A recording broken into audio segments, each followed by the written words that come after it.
दोस्तों 19वीं शताब्दी के दौरान ब्रिटिशर्स के बारे में ये धारणा थी कि उनके साम्राज्य का सूरज कभी नहीं डूबता।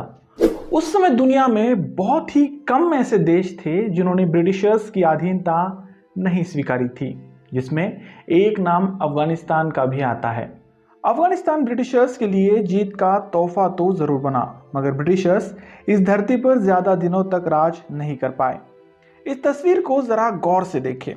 एक ब्रिटिश पेंटर एलिजाबेथ बटलर द्वारा बनाई गई ये पेंटिंग जनवरी 1842 में जलालाबाद के ब्रिटिश कैंप पर पहुंचने वाले इकलौते सैनिक विलियम ब्रिडेन की है। इस पेंटिंग में आप उसकी हालत का अंदाजा लगा सकते हैं। ब्रिटिशर्स यहाँ हारे ही नहीं थे, बल्कि उन्होंने अपने लगभग सभी सैनिकों को खो दिया था, सिवाय एक सैनिक के। तो क्या था इस अफगानिस्तान की धरती का राज, जो उस वक्त के दुनिया की सबसे बड़ी ताकत को भी रास ना आया? जानेंगे आज के इस पर्टिकुलर वीडियो में।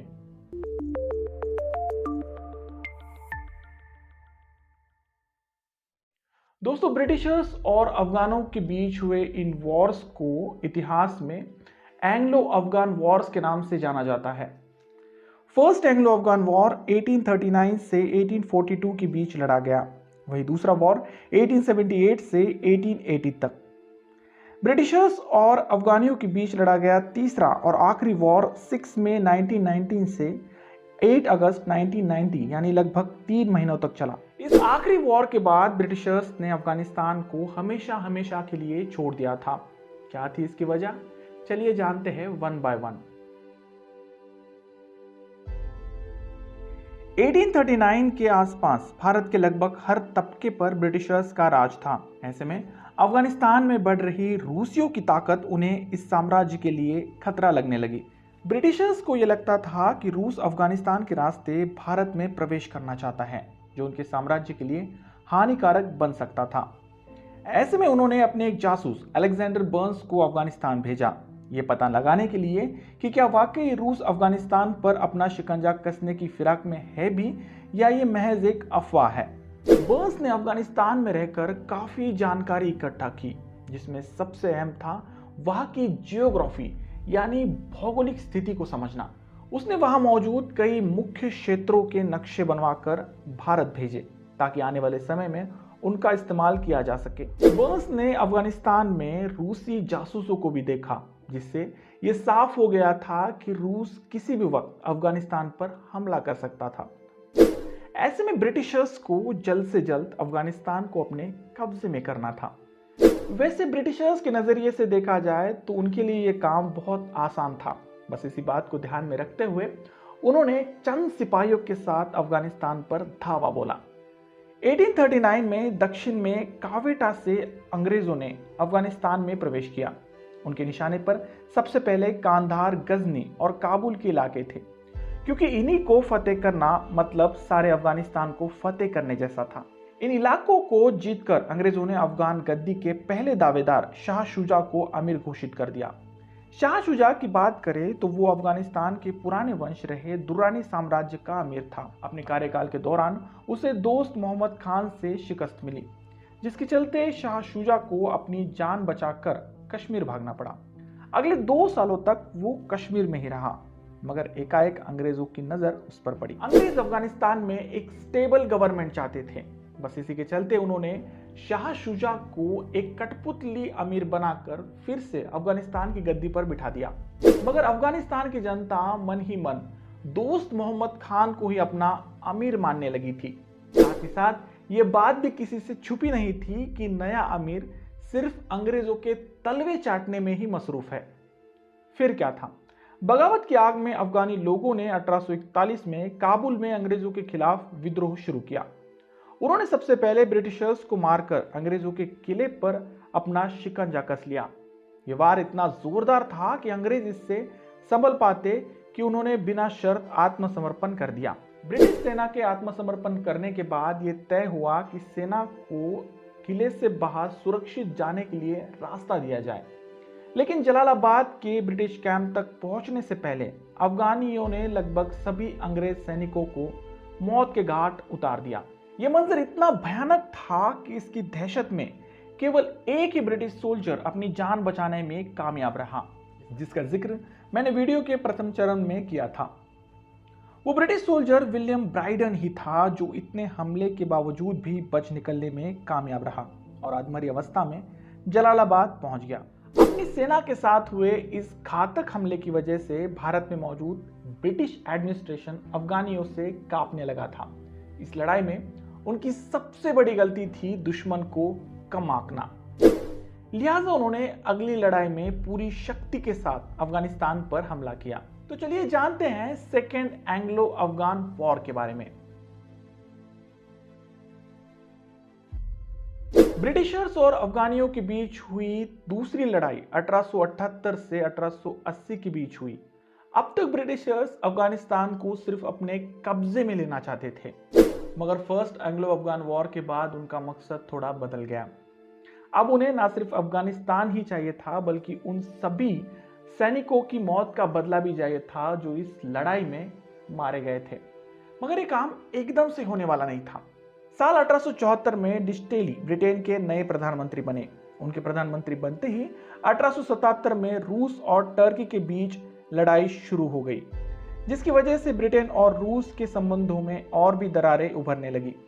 इस हालत में ब्रिटेन को यह जरूरी था कि वे समय रहते अफगानिस्तान पर अपना शिकंजा कस ले, जिससे अफगानिस्तान से होकर भारत में ब्रिटिश एम्पायर को रूस द्वारा कोई खतरा ना हो। इस नीति के तहत ब्रिटिशर्स ने 1877 में कवाटा पर अपना अधिकार स्थापित किया, क्योंकि कंधार को सुरक्षित करने के लिए कवाटा पर कब्जा करना जरूरी था। इसके बाद British governor general lord Lytton first ने अफगानिस्तान के काबुल क्षेत्र में मौजूद अमीर शेर अली को सुलह का प्रस्ताव भेजा। इन शर्तों के मुताबिक अफगानिस्तान को ब्रिटिश क्राउन के अंडर अपना राजपाट चलाना होगा, साथ ही साथ एक ब्रिटिश रेजिमेंट को भी अपने दरबार में रखना होगा। अमीर शेर अली ने यह प्रस्ताव ये कहकर ठुकरा दिया कि रूस भी यही चाहता है कि उनकी सैन्य की एक टुकड़ी काबुल में रखी जाए। ऐसे में अगर मैं ब्रिटिश सेना को यहाँ आने की इजाजत देता हूँ तो जाहिर है मुझे रूसियों को भी मना नहीं करना होगा। अमीर शेर अली द्वारा लिखित इन बातों से ये साफ जाहिर हो रहा था कि वे किसी भी हालत में ब्रिटिशर्स के साथ समझौता करने के लिए तैयार नहीं थे। ऐसे में ब्रिटिशर्स के पास बस एक ही रास्ता था और वो था अफगानिस्तान पर हमला करना। नवंबर 1878 में ब्रिटिशर्स की 3 सैन्य टुकड़ियों ने एक साथ अफगानिस्तान के अलग अलग इलाकों पर हमला किया। पहली टुकड़ी ने अफगानिस्तान के बोलन दर्रे से होकर मार्च किया और कंधार पर कब्जा कर लिया। दूसरे ने जलालाबाद की ओर बढ़ने से पहले खैबर दर्रे को सुरक्षित करने के लिए अली मस्जिद पर कब्जा कर लिया, जबकि तीसरी टुकड़ी खुर्रम घाट के साथ काबुल की ओर बढ़ी। इस बार ब्रिटिशर्स ने अफगानियों से लड़ने के लिए किसी भी किस्म का रिस्क नहीं लिया था। वे अपनी पूरी 40,000 की सेना के साथ अफगानियों का सामना करने में सक्षम थे। इस लड़ाई में सबसे अतुलनीय शौर्य का परिचय दिया 5वीं गोरखा रेजिमेंट ने। Major general sir Frederick Robert के नेतृत्व में इस रेजिमेंट ने रात के अंधेरे में एक साथ हमला कर अफगानों को खदेड़ दिया।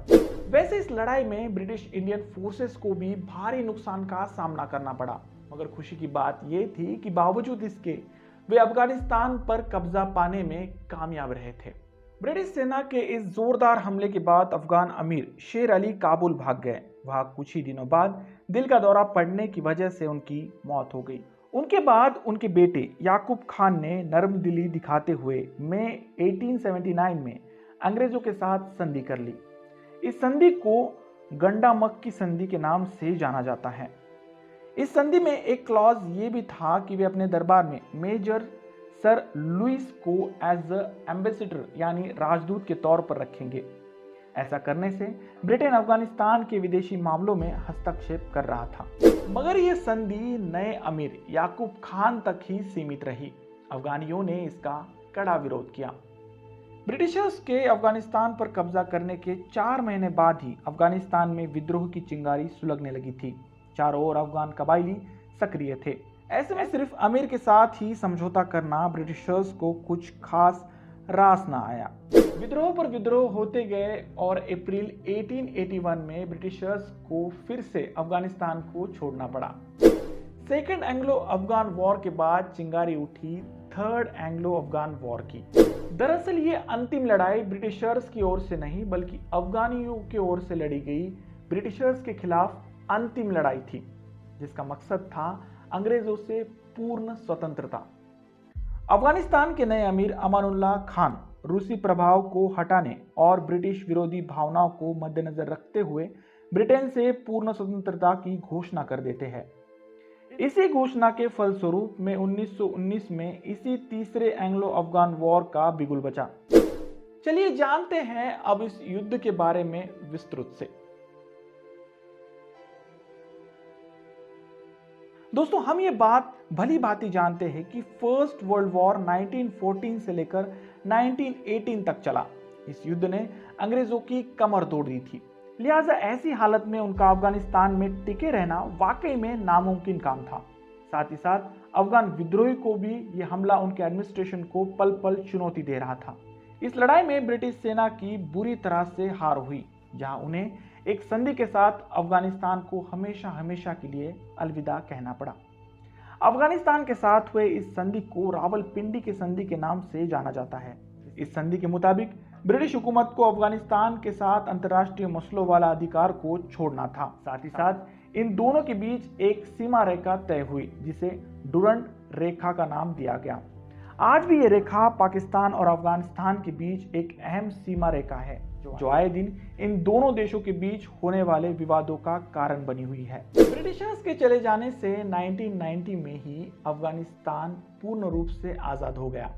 ब्रिटिश एम्पायर ने अब ये बात मान ली थी कि अफगानिस्तान पर उनका राज करना मुश्किल ही नहीं बल्कि नामुमकिन है, मगर इसके बदले उन्होंने अपने हजारों सिपाहियों को खोया था, जिसमें भारतीय सैनिक भी शामिल थे। तो ये थी कहानी 3 एंग्लो अफगान वॉर्स की।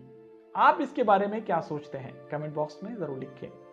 वीडियो अच्छी लगी तो प्लीज इसे लाइक कर अपने दोस्तों में शेयर करना ना भूलें। और हाँ, आपको अगर मेरा काम वाकई में अच्छा लगता है तो प्लीज चैनल को सब्सक्राइब कर देना।